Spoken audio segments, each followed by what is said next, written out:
สบายดีบริษัท TBS ที่ปรึกษาการบัญชีสาขานครปากเซเจ้า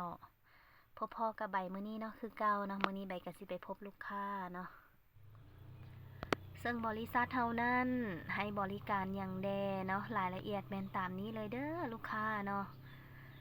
แล้วมื้อนี้เนาะใบก็ตื่นแต่เช้าเพราะว่ามีนัดลูกค้าเนาะเพิ่นอยากใช้โปรแกรม TBP ของบริษัทเฮานั่นเองเนาะ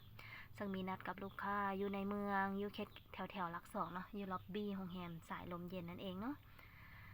แล้วใบก็มาฮอดก่อนลูกค้านะก็นั่งทาน้อยหนึงเปิดโปรแกรมไว้แซมโปจักหน้อยเนาะยานว่าสิอธิบายให้ลูกค้าบ่เข้าใจเนาะแล้วก็ฮอดตอนนำเสนอโปรแกรมบัญชีของบริษัทเฮาเนาะให้กับลูกค้าเพิ่นก็โอเคเนาะตกลงเนาะรับใช้บริการโปรแกรมของเฮาหลังจากนั้นใบก็กลับบ้านเนาะคือโดยส่วนตัวแล้วเนาะ ขับรถอยู่นครปักเสนี่สำหรับใบนี้สะดวกสบายหลายเลยเพราะว่ารถบ่หลายเนาะมันก็โอเคนะกับการขี่ยานพาหนะเนาะมื้อนี้อากาศสีดีๆเนาะหลังจากฮอดบ้านใบก็คิดเมนูยังบ่ออกตำบักหุ่งเนาะคือเก่า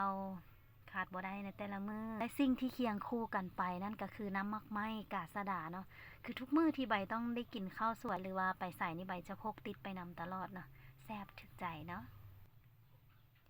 อย่าลืมมาใช้ของบริการของพวกเขาเด้อเนาะให้คำปรึกษาฟรีเนาะเจ้า